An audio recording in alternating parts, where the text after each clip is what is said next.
Muy buenos días, muy buenas tardes, muy buenas noches, dependiendo de los usos horarios en los que nos acompañe.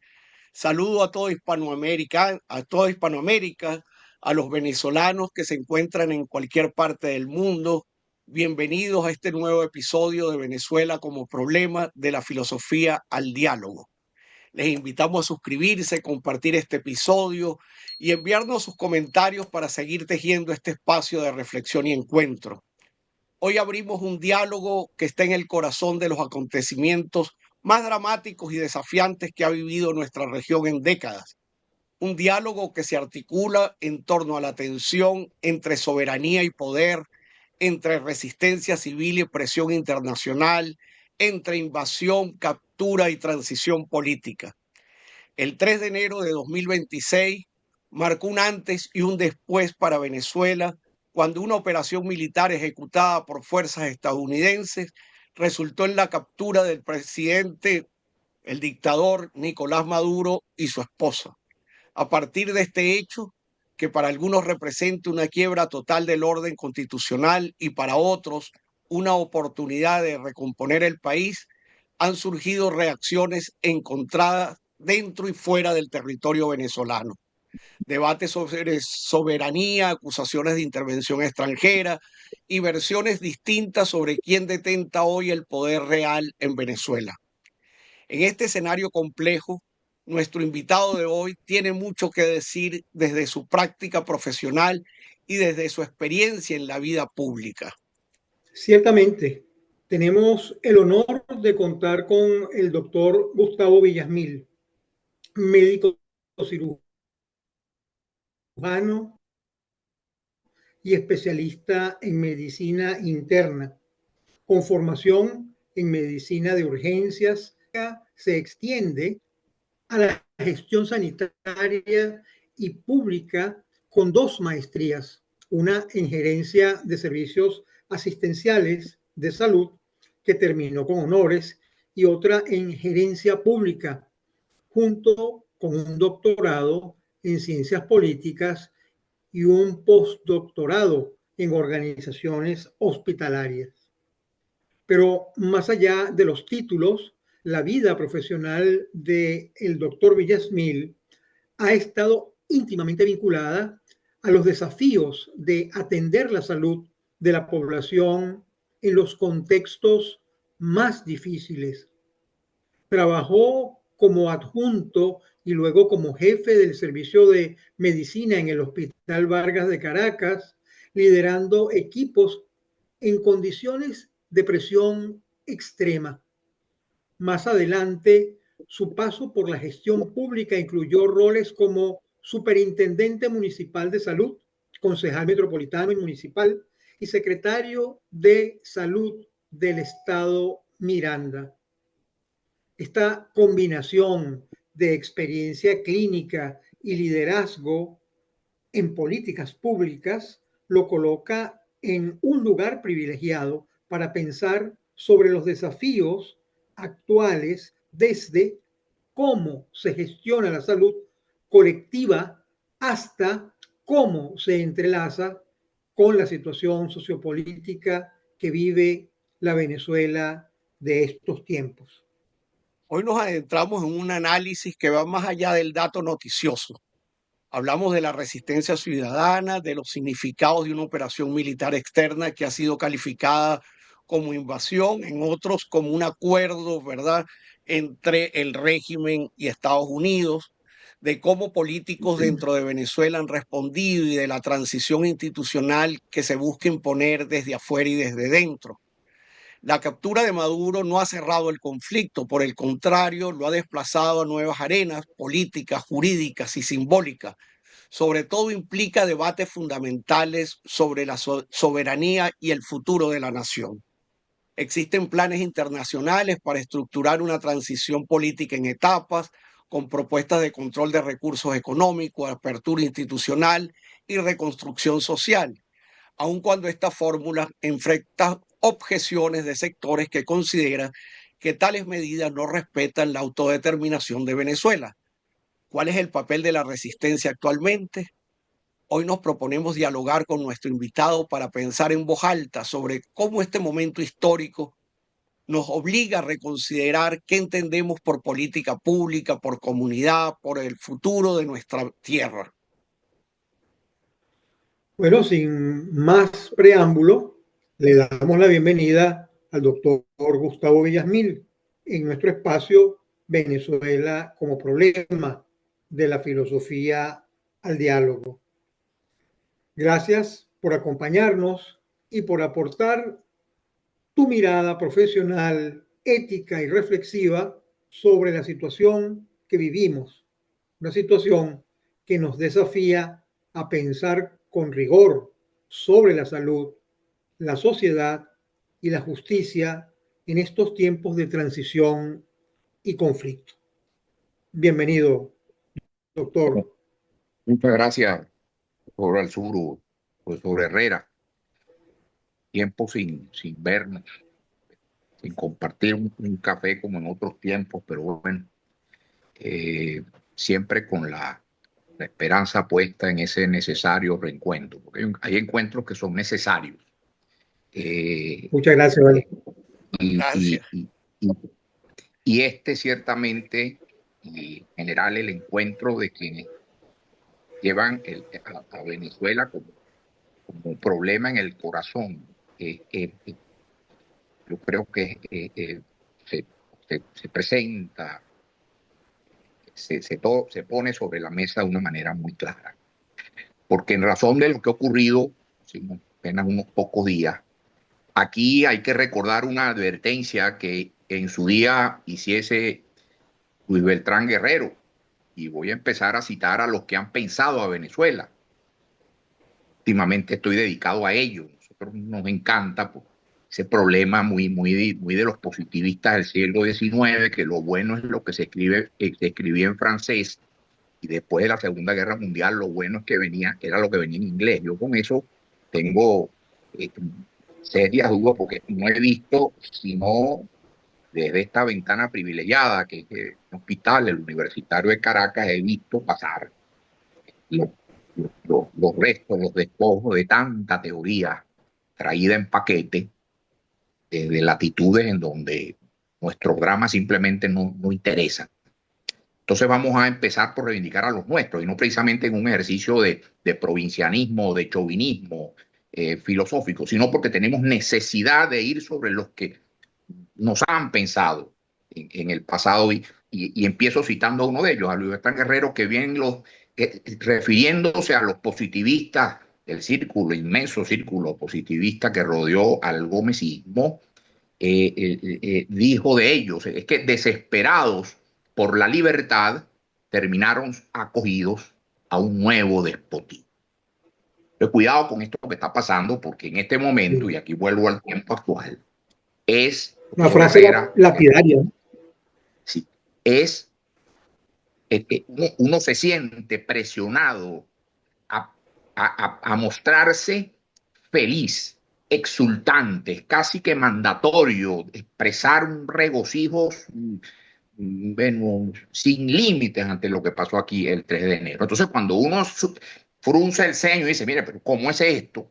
Entonces, inmediatamente uno pasa hasta por políticamente incorrecto, pues. ¿Y por qué el tema del 3 de enero a mí me trae más angustia que sosiego y esperanza?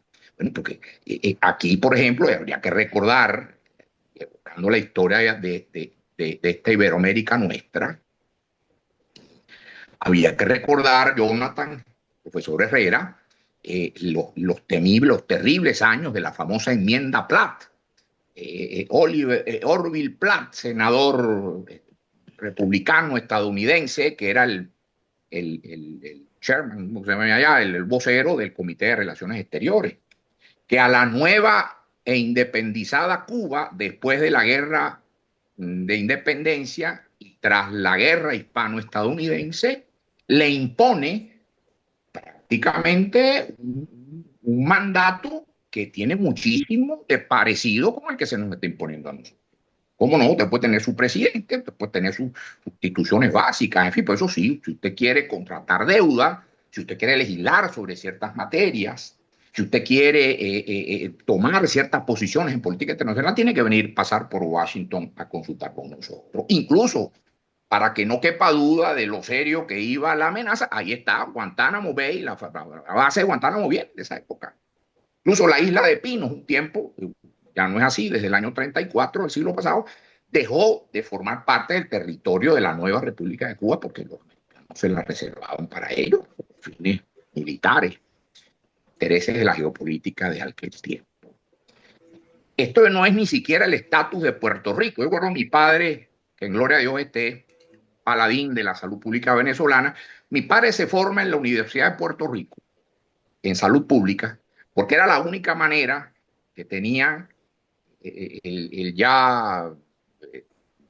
la ya decisiva, digamos, influencia estadounidense sobre los destinos de Iberoamérica, a finales del principio de los años 60, con los albores de nuestra democracia.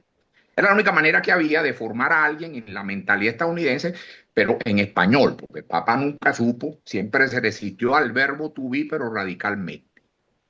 Y de allá, de mis conversaciones con mi viejo, que vuelvo a recordarlo con nostalgia, él decía que era la indignación que él le producía el famoso estatus del Estado Libre Asociado de Luis Muñoz Marín. Bueno, pero el estatus del Estado Libre Asociado que tiene Puerto Rico, bueno, por lo menos le da derecho a tener una gobernación, un ejecutivo, una legislatura, unas competencias, puede tener hasta sus equipos olímpicos, no mucho más. Pero es que ni eso. No hablemos del Estado o del estatus de estatidad que tiene, por ejemplo, las Islas Hawái, no. A partir del 3 de enero, con lo que dijo el señor Trump allá en la Casa Blanca, esto es una especie de isla de Guam, pero en el Caribe. Esto es una especie de Islas Marshall, esto es una especie de Guantánamo Bay, pero aquí, en casa. Y se supone, Cristian, se supone, profesor Herrera, que yo debo mostrarme feliz por eso. Porque de no hacerlo, no solo soy mal visto, sino que puedo pasar por sospechoso de adicto, sabrá Dios a qué interés y a qué política, cuando quien les habla tiene 25 años de militancia consistente, militancia en la sala de hospital, pero también en la calle las veces que fue necesario, oponiéndose a al régimen chavista, y como he puesto en una cosa que escribí hace poco, que creo que te llegó, no solo a su política, a su ética, incluso hasta a su estética, porque han desdibujado todo lo que alguna vez de bueno tuvimos. Entonces yo puedo pasar por ser sospechoso de adhesiones inconfesables simplemente por expresar que ese estatus, esa especie de reedición de la trágica enmienda Platt, pero esta vez sobre nosotros, me resulta insoportable como ciudadano. Entonces, ¿qué se nos dice? Y aquí es donde viene el piquete filosófico, mis queridos contertulios que son estudiosos de la materia. ¿Qué se nos dice? Pero ¿cuál es tu problema? Mira, ya está bajando la brecha cambiaria, van a venir los dólares, va a incentivarse la demanda agregada y por ende el consumo. Y vamos a vivir, a retornar a niveles de vida de cuando los años 70, cuando la gran Venezuela, como si no supiéramos que es que de aquellos polvos es que vinieron estos lobos. En otras palabras, se me conmina a renunciar a mi estatus de ciudadano de una república libre, que ha luchado por ello consistentemente por 2 siglos, para asumir la nueva condición de miembro de una comunidad de consumidores, como las señoras aquellas. Recuerdo a mí que se unían en las casas porque había una señora amiga que vendía unos potes de una cosa que se llamaba Tupperware, que era para guardar cosas. Entonces hacían unas reuniones sociales, tomaban café, conversaban, bueno, y se daban algunas ventas de cosas ahí. Y había una señora que era de los productos Avon y una señora que era la de una cosa de limpieza que se llama Stan Home, recuerdo. Bueno, un club de consumidores. Nada más, no aspires a ciudadanía. Eso me pregunto yo, ¿quiénes seremos los 3 o 4 bolsas pendejos que en este país vamos a quedar hablando de los valores políticos, la democracia maizoniana? ¿Para qué quedaremos? ¿A dar conferencias? para escribir artículos aburridos, porque si es que ahora van a haber carros, hay libertad para todo, vas a tener libertad para hacerte rico, eso sí, no expreses una opinión en contrario de todo lo que está pasando, porque va a ser tu vida la que corra peligro. Es el caso del modelo chino, es el caso del modelo ruso postsoviético. Entonces, no, mis queridos, yo más que nada feliz, contrario, sumamente preocupados con este estatus que se nos ha impuesto.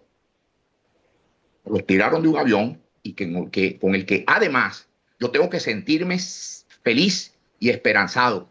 Y termino esta intervención con dos claves, citando casi a sus voceros. Aquí se ha hablado de todo, de petróleo muchísimo, de democracia no se ha hablado. Y número dos, la transición, que inició la transición, habrá elecciones algún día, dijo la bella vocera de allá, la jefe de prensa de la Casa Blanca, una mujer muy bella, muy atractiva. Le dijo, bueno, algún día. Pero nosotros tenemos un presidente electo que está en Madrid. Entonces yo, ante esos hechos, voy a tornarme un tanto positivista, ante esos hechos que son evidentes, están en las redes, pues supedito una serie de análisis que están, bueno, pero fluyen por las calles y por todos los canales posibles en la Venezuela de estos días, que creen que efectivamente le han tirado, le han zumbado, como decimos aquí, la salvación desde un avión americano la madrugada del 3 de enero. Quisiera preguntarte lo siguiente, fíjate, la alternativa frente a lo que acontece, es decir, un régimen militar profundamente autoritario, parecía que no había otra alternativa que una situación de fuerza. Te pregunto, ¿tú crees que había otra alternativa al principio? Digamos que no, como cuando ante el hecho de la Francia ocupada por la Alemania nazi, no hubo más alternativa que la invasión de Normandía. Pero fíjate tú qué cosa. Cuando llegó el momento de tomar París, por ejemplo, quien captura París, quien captura la alcaldía de París, la mairie, fue la famosa Brigada 9, la 9, que eran españoles republicanos. Una historia bonita y que, por cierto, ha sido deliberadamente ocultada, una historia interesante. Pero ¿qué hicieron los aliados? Más que como gesto, como señal, montaron en un jeep, en un carro de esos vehículos, al general de Gaulle y lo pasearon al frente de la tropa que ocupaba París como jefe de la Francia Libre. Yo hubiese querido que aquí nuestros dirigentes hubiesen tenido al menos un tratamiento, hasta por cortesía política, más considerado que el que se ha tenido. El presidente Bush hace 20 años recibió a María Corina Machado en el Salón Oval. Hoy la señora Machado tuvo que entrar y identificarse por la seguridad, como cualquier visita. Entonces hay una cierta semiología, nosotros los clínicos trabajamos con eso, que son los signos de lo que está pasando, que a mi juicio tiene visos preocupantes, porque está bien, en la Francia ocupada hubo que meter una fuerza de esa magnitud, pero para restaurar al Estado francés al frente del cual se citó un gobierno de franceses. ¿Por qué no en Venezuela? Ah, no, es que no están preparados. Ahí está el tema, porque entonces viene y intervino. Aquí viene el otro reclamo que yo, como hombre político que fui, y no precisamente un político de redes sociales, sino de calle, un concejal de barrio, tiene que hacer a esta élite política nuestra. Y ustedes no tenían esto montado. ¿O es que aquí todo se fue en una serie de tertulias entre tecnócratas, estos tecnócratas que creen que el país cabe en una hoja Excel, sin entender el drama, la épica, que más que política es ética, que el manejo de un momento como este imponía? ¿Ustedes creyeron que esto lo íbamos a resolver por WhatsApp? Entonces ahí es donde uno se da cuenta y tiene que reconocer, no sin dolor también, Douglas, Jonathan, profesor Herrera, no sin dolor, que en el fondo aquí se pensó que esto era un cambio de junta directiva, pues como después que de una asamblea de accionistas en una compañía, por Dios. De modo que estamos en efecto en el peor de los mundos, porque no hay de gol que montar, ¿vale? Para enseñarlo.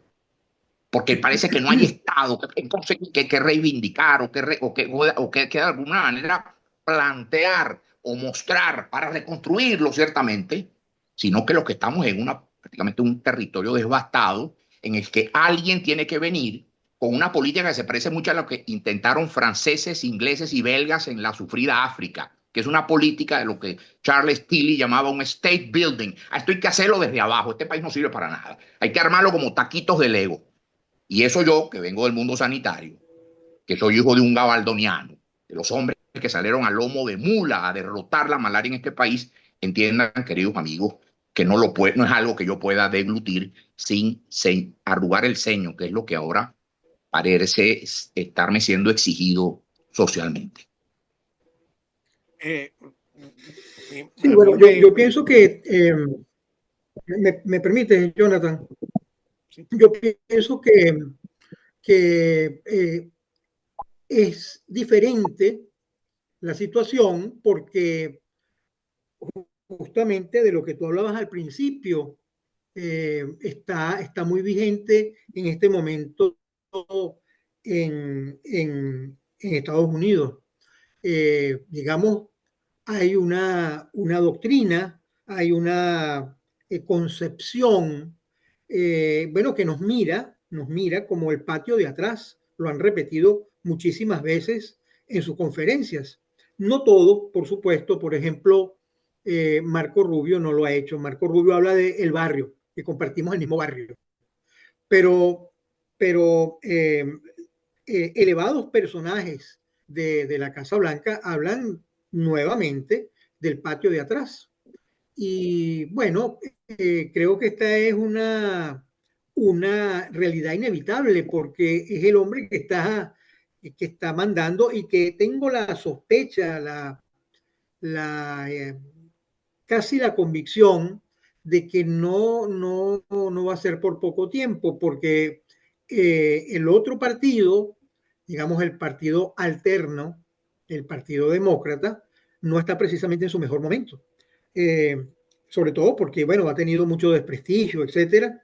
De manera que vamos a tener que soportar esto, que es una especie de, como tú indicabas al principio, bueno, tendremos que seguir en esta especie de aporía, de situación terrible, de desgarramiento, diría yo, porque si bien esta no ha sido la mejor intervención y no ha estado presente de gol en las primeras de cambio, bueno, venimos nada más y nada menos que de una situación más o menos similar, porque no es lo mismo, o a lo mejor sí es lo mismo, tener a los soviéticos, no, ya no son soviéticos, pero casi, los rusos, los chinos, los iraníes encima, y ahora, bueno, ahora no tenemos a los rusos, los chinos y los iraníes, pero tenemos el Partido Republicano, esencialmente. No todos los norteamericanos están de acuerdo con esta cosa, todos ustedes lo saben, pero quienes están mandando sí. Entonces es una situación, digamos, filosóficamente hablando, para llamarla así, aporética. Y bueno, después quisiera hacer una intervención sobre lo del positivismo, con lo cual iniciaste la conversación, que me parece sumamente importante, sumamente Yo importante. Pero me quisiera, gustaría saber tu opinión. yo quisiera complementar lo que está diciendo José Rafael en términos de pregunta y más bien de asombro que tengo yo a propósito que muchos analistas, incluso políticos, ven la situación como sumamente clara y no ven que esto es un acontecimiento sumamente novedoso, porque no se trata aquí de que fueron vencidos en una guerra. Vi un análisis que decía que esto se parecía a 1945 en Alemania, ¿no? Pues aquí no hubo ninguna guerra. eh, Son los mismos sujetos que supuestamente van a transformarse a sí mismos. Sin embargo, la transformación es estrictamente económica, manteniendo todo el sistema de dominio jurídico y político. Eh, y lo que a mí me sorprende más es que la resistencia, para llamarlo de alguna manera en términos generales, le sucedió como cuando alguien se porta mal en la escuela antigua, que lo mandaban al rincón. Reflexione, espere y en algún momento usted va a participar en el juego.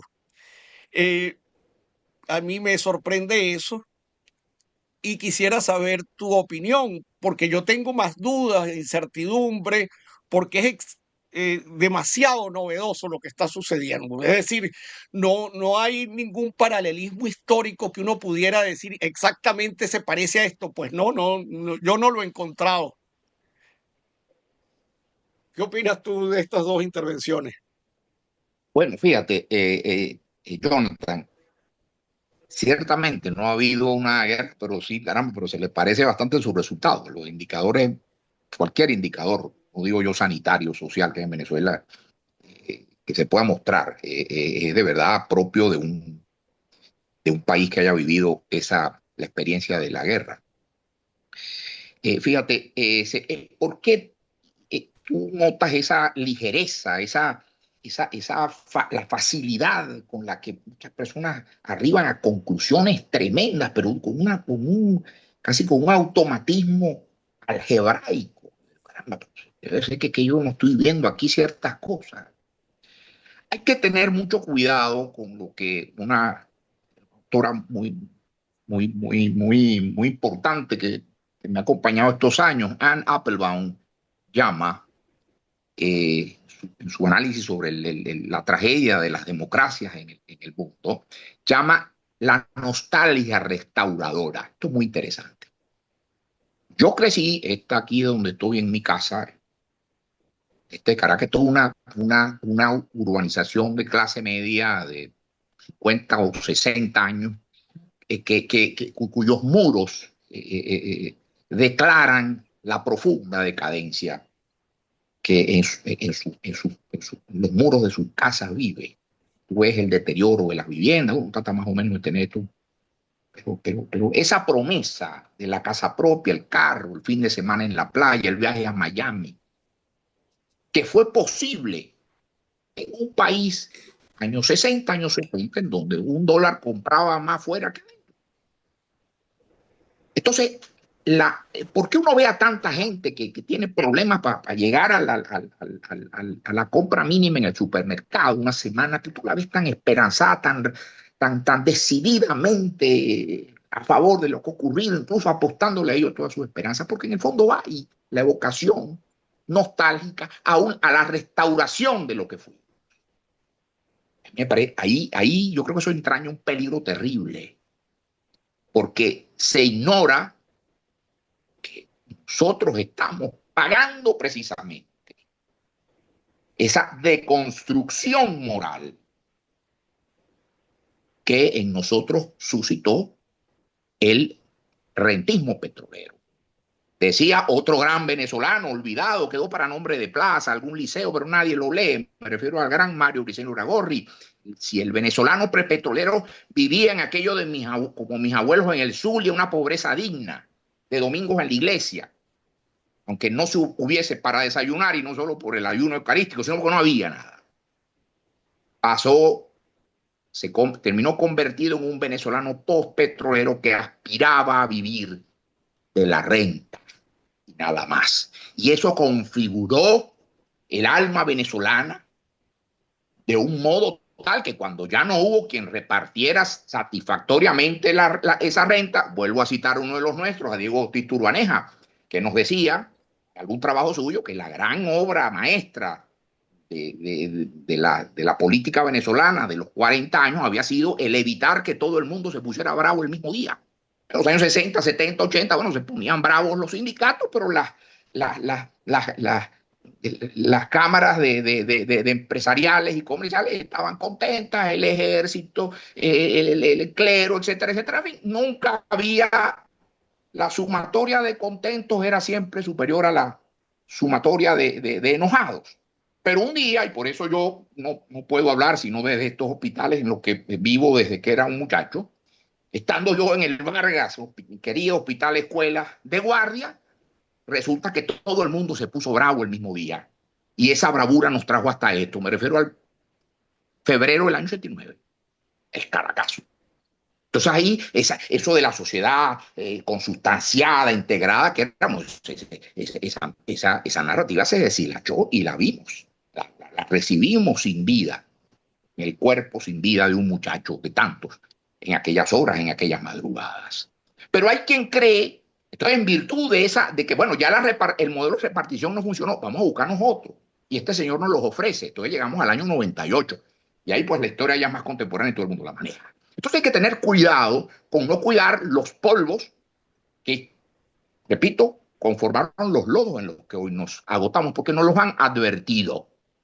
Nosotros no podemos seguir ofreciendo por la vía de bombazos tirados de un avión americano el retorno a eso que otro grande, a quien además lo pude conocer personalmente porque su padre fue mi padrino de promoción y se llama igual, me refiero a Fernando Coronil, ya fallecido. Su padre, Fernando Rubén Coronil, uno de los grandes de la cirugía del siglo XX, fue mi padrino de promoción. Llamó bien la modernidad postiza. Se nos vendió y compramos una modernidad que no fue nunca tal y que además se tradujo en modos de vida, como decía el padre Moreno Olmedo, en capacidades de consumo, en maneras hasta de pensar y sentir, en toda una subjetividad que nunca tuvo una raíz cierta, sólida, robusta. Y cuando esa ya no se pudo mantener el tronco de esa mata y la mata se cayó, empezó el desmadre del que ahora creemos que vamos a salir porque llegaron los americanos. Yo creo que allí hay una presunción que a mi juicio raya, queridos amigos, ustedes dirán mejor que yo, casi que raya en lo pueril. No hay, así como yo no tengo modo de saber que tiene un enfermo a mi cargo si no me meto en la profundidad de su cuerpo para entender sus males, no hay modo de que yo me meta en el drama venezolano si no me sumerjo en él y si no me armo de valor para asumir lo que encuentre en la gaveta que vaya abriendo. No hay cambio postizo, esto no es un problema de decorado, esto no es un problema de quitipón. Aquí hay un problema medular que esta sociedad nuestra, forjada por la renta, nunca resolvió. Y que no podemos nosotros, en otras palabras, los minotauros de Briceño Guerrero, cito otro grande nuestro, siguen sueltos, vivos y coleando. Si nosotros no los volvemos a encerrar, no los volvemos a neutralizar, pero de manera genuina y no simplemente a través de estas medidas de orden postizo, entonces aquí esta especie de nueva enmienda Platt para Venezuela, bueno, la padecerán, mis hijos vivirán bajo su égida y eso es algo que yo repito una vez más, no puedo sino sentirme, ante lo cual no puedo sino sentir absolutamente desencontrado. Sobre todo cuando uno es a una cierta edad de la vida, no se puso el pelo blanco porque fue una peluquería, que lo dejamos en esto, en los hospitales públicos, en la lucha de calle, en los consejos municipales, en la base, eso que llaman los políticos de base. Eso fui yo muchos años. Para esto, queridos amigos, para que me digan, bueno, que desde Washington mandarán a decir, y ponte contento porque van a llegar los bancos americanos y vas a poner tu cuentica corriente en dólares. Oye, de verdad que es un tema que ya incluso se torna mueve hasta los resortes de la emotividad. Bueno. Pero yo quisiera insistir en ese punto. Es decir, hasta antes del 3 de enero, teníamos una situación en la que teníamos a los rusos, a los iraníes y a los chinos haciendo con el petróleo venezolano lo que les daba la gana.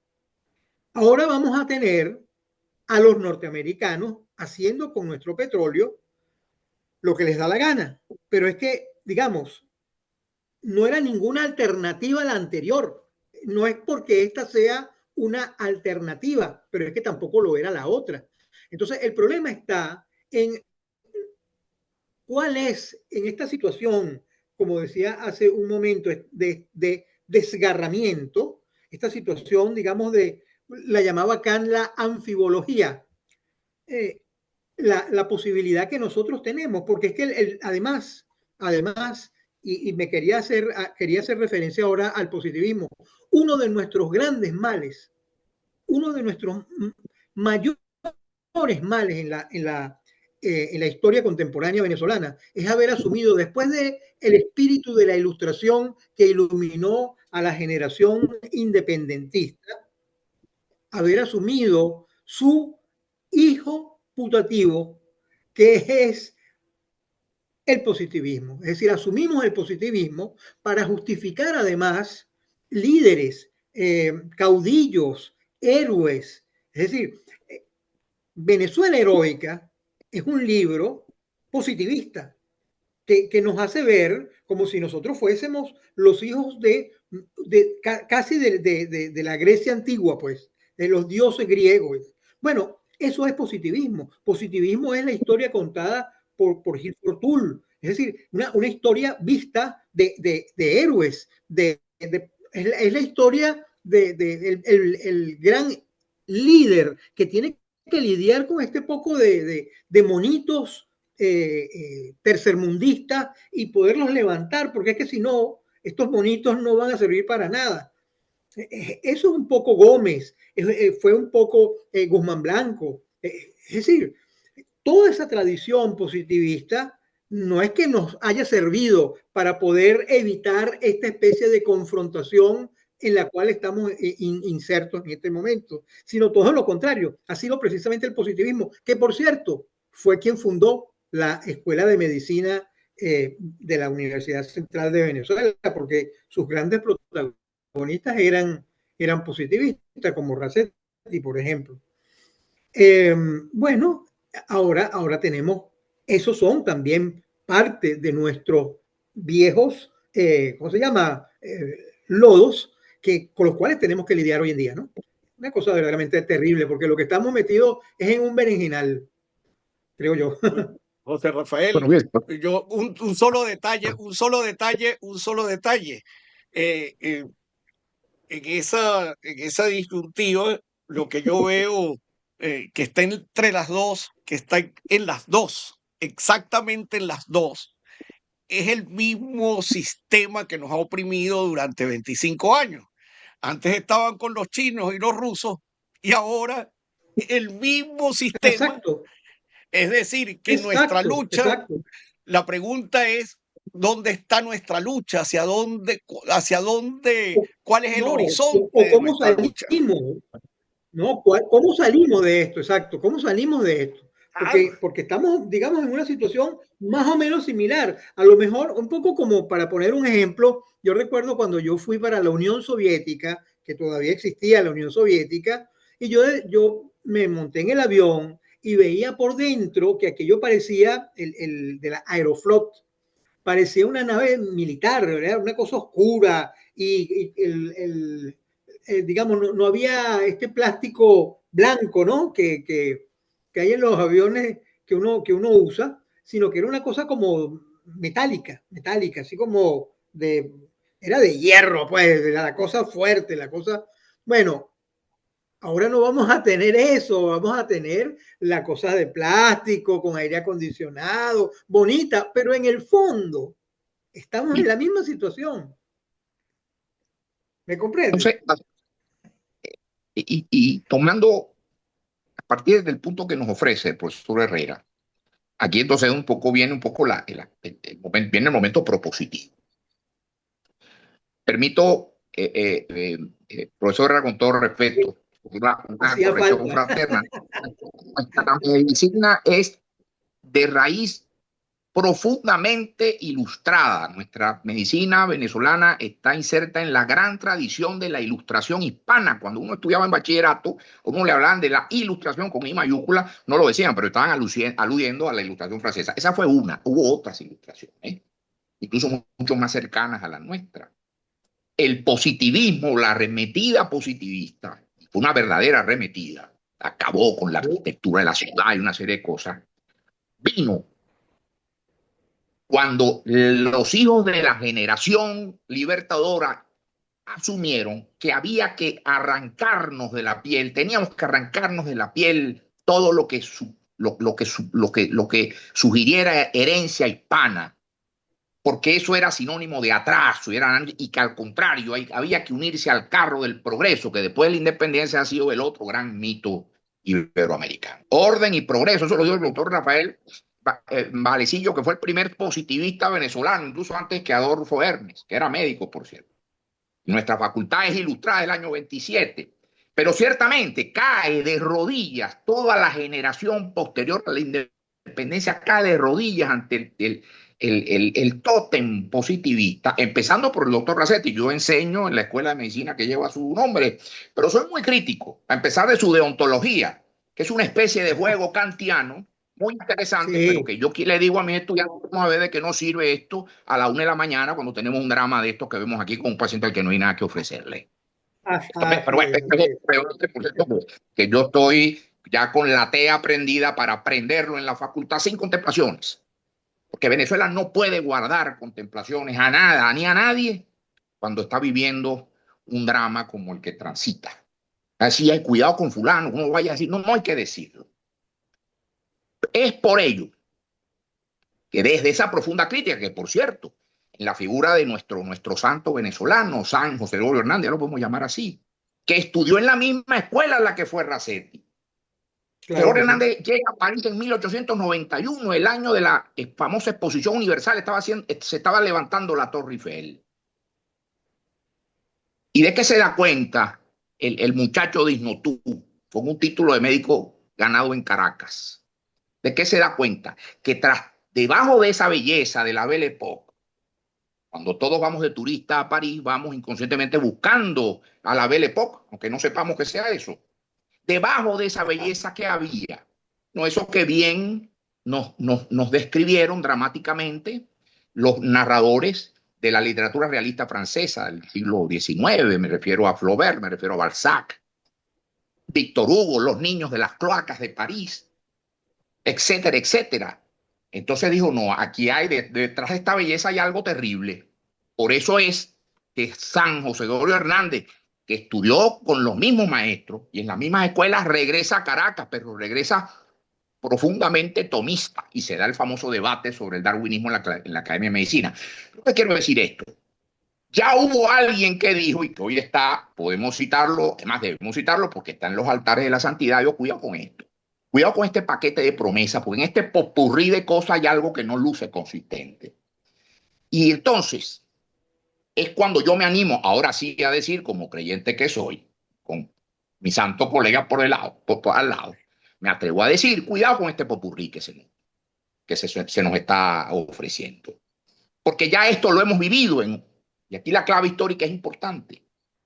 Creo que es, y cito nuevamente a otro de aquel tiempo, un hombre que incluso podemos decir que fue muy cercano también a cierto concepto positivista de la vida y la política. Me refiero, lo que pasa es que o sea, saben ustedes, era un autodidacta, no fue un académico en sentido, digamos, clásico el término. Me refiero a José Rafael Pocaterra, Memorias de un venezolano de la decadencia. Ese libro el año que viene cumple 100 años. Y nos lo advertía.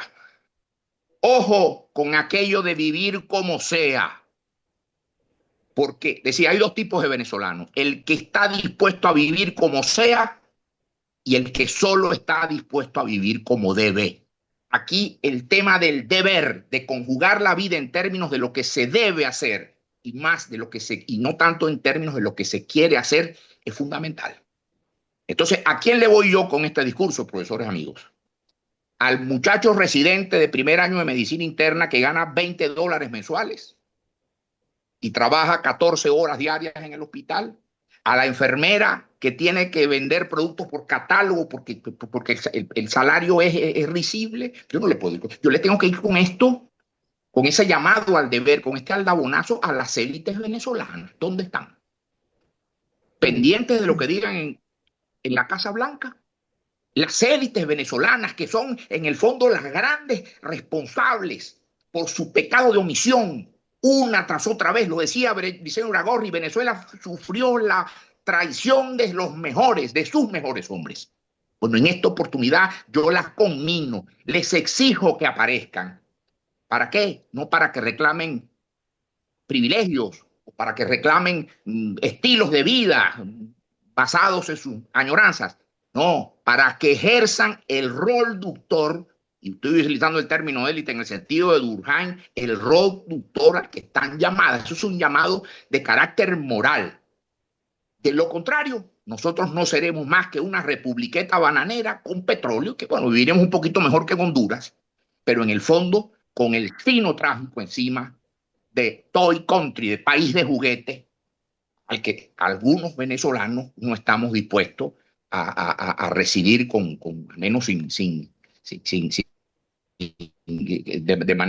manera conforme. Creo que hay un hecho objetivo, hay una realidad que está planteada y que no luce vaya a ser de corto plazo. ¿Qué van a hacer? ¿Qué va a hacer esta sociedad con eso? Bueno, la pregunta, repito, no es para el que está viendo cómo sobrevive, la pregunta es para las élites médicas, políticas, académicas, empresariales, que lejos de estar celebrando que es que ahora vienen los bancos americanos y va a bajar la brecha, tendrían que pensar, estar pensando es cómo empaquetar una convocatoria a la construcción de una nueva narrativa nacional venezolana que recorra los sueños irredentos de 2 siglos de transición, de vida republicana y que quedaron por el camino. Vamos a construir una república, lo somos. Vamos a construir una república democrática, estamos a días del 23 de enero, lo somos. Vamos a construir una sociedad de bienestar, la vivimos. La viven mis enfermos en el hospital universitario. Yo creo que ahí está un poco asumiendo los hechos que están ahí, están a de gusto. Pero creo Ahora, que es el llamado al que deben atender nuestras élites, y termino entendiendo, como también decía Briceño Uragorri, que la raíz de muchos de nuestros males nacionales están en la tremenda debilidad de los resortes morales de las élites ductoras que han pretendido encabezar procesos y tiempos claves en nuestra historia. Gustavo, sería conveniente, me parece a mí, que le responda a José Rafael, que ha intervenido 2 veces a propósito de mostrar, bueno, que antes de diciembre eran los chinos, rusos y ahora los estadounidenses. ¿Qué opinas sobre eso?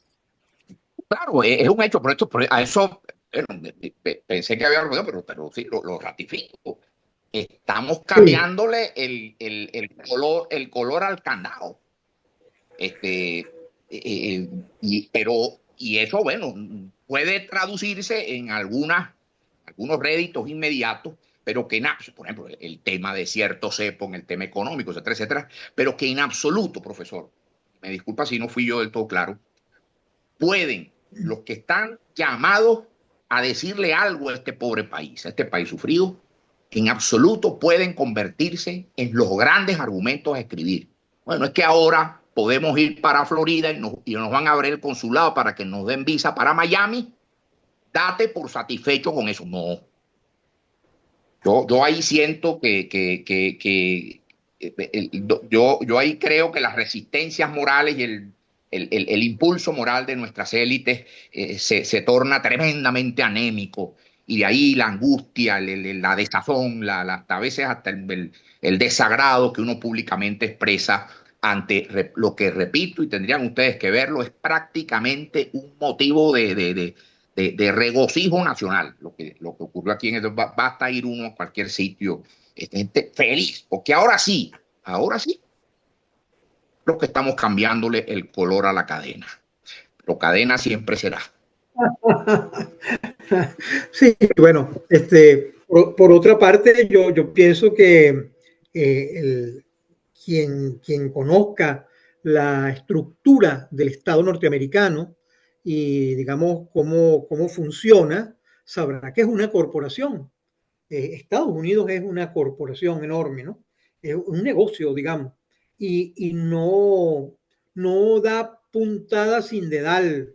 Es decir, todo está estructurado con base a la necesidad del negocio, de la ganancia. O sea, si estaba pensando Venezuela que iban a llegar los norteamericanos, iban a sacar, a extraer a ese que, por cierto, al principio del programa, Jonathan lo llamó presidente y después corrigió, dijo dictador, porque ese era un malandro, ese no era, es decir, nosotros estábamos en manos de malandro, estamos en manos de malandro. El problema está en que las élites, como dice nuestro amigo el doctor Villasmil, las élites sigan considerando a Venezuela como un botín o finalmente se den cuenta que es un país, porque este es un problema, esto es parte de ese dilema. Es decir, esto es un botín, esto es para hacer negocios nada más, esto es para hacer dinero nada más, esto es para sacarle provecho nada más, o hace falta, además de eso, la cohesión de lo que llamaba Hegel el espíritu de un pueblo. Esa necesidad es la que hay que comenzar a construir. Creo que si en algo nosotros podemos contribuir es en la necesidad de, por cierto, superar la ilustración, sea cual sea su signo, porque es abstracta, superar el positivismo y dedicarse a la construcción en esa misma línea de Mariano Picón Sala, de Briceño Iragorri, etcétera, que lo intentaron, de construir una nueva ciudadanía venezolana, una nueva eticidad. Yo creo que ese es el camino que solamente nos toca transitar, porque no creo que tengamos alternativa por el momento, por lo menos no por el momento. Gustavo, yo comparto verdaderamente tu interpretación, la comparto totalmente. Ahora sí creo, sobre todo para los que nos estén viendo, y tú lo debes saber mejor que nosotros, que estás permanentemente con personas prácticamente indigentes que llegan a los hospitales, profesores universitarios, pues, que se transformaron en indigentes. Bueno, cuando las condiciones materiales de existencia llegan a este nivel de miseria que estamos en Venezuela, yo también, fíjate, por eso no hay una sola mirada. Entiendo también la alegría. Entiendo también la alegría porque es, bueno, por lo menos voy a ir al hospital y me van a atender, por lo menos voy a comer. Es decir, que eso también hay que comprenderlo. Por lo tanto, a mí me parece muy preciso lo que dijiste con relación a las élites, que no te estás refiriendo a este sentimiento que puede sentir la persona que se transformó en indigente. Hablando de nosotros, pues de los profesores que nos transformamos en Venezuela en indigentes, eh, sino a una élite que efectivamente tiene una responsabilidad y creo yo que un asunto fundamental que, oye, que me parece como de cajón, que es la unidad, chico, para pensar políticamente qué hacer, cómo actuar. Yo creo que uno de los males de todos los que has dicho, el más terrible a mi juicio, es peor incluso que el de la renta, que es el personalismo, la lógica que la política la construye el líder sin equipo, que la política es el caudillo. Yo creo que Bueno, ese mal, eso la viene del única manera, positivismo también. sí, yo Eso creo viene del que, positivismo. claro, yo creo que es vital ahorita en este instante que la dirigencia política pues se una para una propuesta autónoma que es sumamente complicada eh, porque por un lado oponerte significa decir que estás en contra de la mejoría económica. Eh, Estar a favor implica entonces asumir todo lo que te digan. Eh, cómo jugar, yo creo que en términos de propuesta, aunque nosotros estamos de analistas, pero si a mí me preguntasen dónde nos podemos agarrar, oye, la Constitución, ¿vale? O sea, no existe eso de presidenta interina permanente, no existe, o sea, la soberanía popular donde quedó, que era la discusión fundamental que traíamos desde el 24, desde el 2024.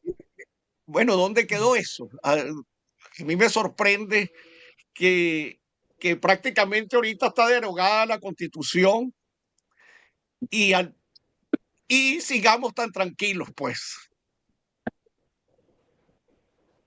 Fíjate, los alemanes, el martes comienza un seminario en la Escuela de Estudios Políticos sobre la tradición liberal alemana, que es muy interesante y que tiene creo que mucho que decirnos, porque nosotros hemos creído que eso es siempre la libertad galicana o la libertad anglicana. No, no, hay otras. La libertad ha sido pensada incluso en clave española bastante antes y tiene mucho que decirnos en esta hora terrible que vivimos. Pero fíjate tú, a propósito de lo alemán, los alemanes por mucho tiempo no tuvieron constitución, sino lo que llamaban la ley fundamental, porque no podían, digamos, promulgar una constitución con 4 ejércitos extranjeros metidos dentro. Y ese país tuvo, y me dispensan aquí lo coloquial, tuvo que calarse esa situación durante varias décadas. Todavía hay bases estadounidenses muy importantes. Simplemente porque tuvo que asumir y tuvo que soportar sobre sus hombros la lógica de los vencedores. En ese sentido, profesor, como usted bien dicho, el profesor Herrera, esto es un fait accompli y esta es la situación. Nosotros estamos en manos de unos señores que allá en Washington, muy corporativamente, entienden que esto no es un país, que esto es una unidad de negocio, que eso a lo que nosotros desde el preescolar llamamos patria y le dedicamos banderistas recortadas con papel lustrillo, realmente es un campo de petróleo, un yacimiento de petróleo que accidentalmente tiene un poco de gente encima que somos nosotros. Estemos claros. Ahora, a partir entonces de que nosotros nos reconstituimos moralmente como pueblo, porque antes que una constitución política es necesaria una reconstitución del alma venezolana. En primer lugar, lo ha dicho el profesor Herrera y es usted muy consistente porque usted dijo algo como eso hace ya varios años, no diré cuánto, en una conferencia que yo le escuché usted en la sala E, hace ya mucho tiempo, allá en la universidad. Superar la rémora ilustrada, la rémora positivista y entender la necesidad que tenemos de construir un pensamiento distinto que percole a la academia, al quehacer cotidiano, etcétera, etcétera. Tarea de la que nadie se está ocupando.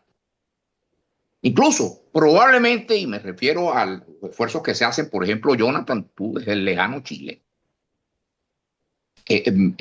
probablemente de eso se están ocupando más personas como ustedes, académicos como ustedes, que ocurre y acontece que no están en el país. Pero aquí dentro, están pendientes de eso. El problema es cómo va el diferencial. Ese es el gran debate desde el jueves para acá. Porque es la necesidad de superar, digamos, de destetarnos de esas ubres secas ya. Pensamientos que hace mucho no tienen nada que decirnos a pueblos como el nuestro, que nosotros tenemos que iniciar ese proceso que, repito, nadie está ocupando. O sea, yo en la Escuela de Estudios Políticos una vez propuse un seminario sobre Vicente Iragorri, sobre la obra de Vicente Iragorri, y no se inscribió nadie. Bueno, yo lo entiendo, pero eso no es un tema taquillero. Este tema no tiene nada de taquillero. Aquí lo que mueve taquilla es otra cosa. Finalmente, Jonathan, ¿de dónde agarrarnos? ¿Cuál es la piedra fundacional de ese repensar a Venezuela que estamos buscando? Yo, nuevamente, fiel a los autores venezolanos, Vicente Iragorri decía que el problema en Venezuela, la gran tragedia en Venezuela, se centraba o había surgido, había nacido desde el momento en que nosotros rompimos, acatando el llamado de nuestras élites, rompimos denostamos de lo único que genuinamente éramos, que era, él decía bellamente, una pequeña, una modesta expresión de la civilización, él la llamó hispano-católica, puesta allá en el Caribe. Nosotros no éramos más nada. Nosotros venimos hace 3, 4 días de ver el día 14 la procesión de la Divina Pastora en Barquisimeto. Es conmovedor. Pero uno ve el pueblito por allá por los Andes o allá en el sur del país, en Upata, sacando el santito, la cosa. Esto se parece un poco a lo que nosotros siempre fuimos hasta que nos dijeron que lo que había que ir no era buscar a Dios, sino había que ir a buscar a Mickey Mouse en Disneylandia. Nos lo prometieron en los años 70 en esta misma organización donde yo todavía aún vivo y nos lo vuelven a prometer ahora. Todo lo novedoso que además se ha agregado en el camino. En fin, no se necesita ni siquiera ser creyente para asumir esta premisa. Es un poco reencontrarnos con lo único que hemos sido, la lengua que nos une, en algunos casos la religión que profesamos, o los valores a los que nos estamos, a los que abrazamos todos y que tienen mucho que ver con la raíz cristiano-católica, entre otras cosas. O vamos a seguir escribiendo sueños en francés. Usted lee textos del doctor Racetti, con todo respeto, para mí es un problema, es un prócer, y en Venezuela la sombra de los próceres es tremenda.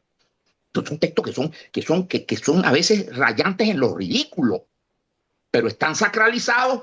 Yo puedo decir, si habla pendejada Gustavo Villamil, bueno, pero eso no se puede pensar del doctor Racetti. Sí, habló mucha pendejada, muchas cosas que no era así. Ahora es lo mismo, pero en inglés. Aquí tenemos yo creo que aquel señor que fue presidente de PDVSA, Venezuela está condenada al éxito. Tremendismo ese tipo, porque es que yo me tiré un modelo logístico en una hoja de cálculo que me dice que aquí nos vamos a poner a vivir como si esto fuese una monarquía del Golfo Pérsico, donde todo el mundo tiene un vehículo alemán, bávaro, y todo el mundo es millonario. Pero eso sí, donde nadie puede hablar de derechos humanos y de prestaciones sociales, porque ya sabes lo que eso no le gusta al emir, eso es lo que nos están proponiendo.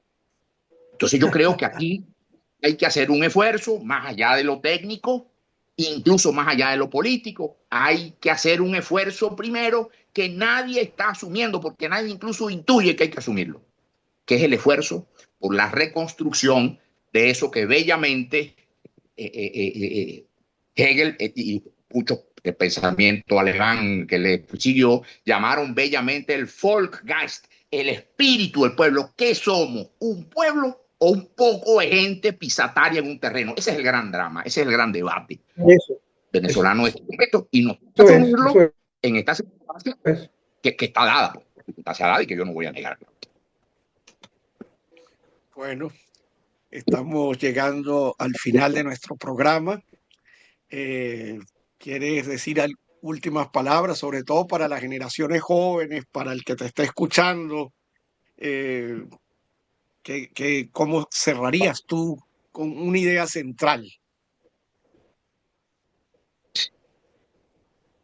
Yo tengo la fortuna de vivir entre muchachos porque estoy dando clases en 3 escuelas de la universidad, y lo cual es un verdadero ejemplo de olimpismo intelectual, porque tengo que ir cambiando de un punto a otro mientras camino para una clase y otra.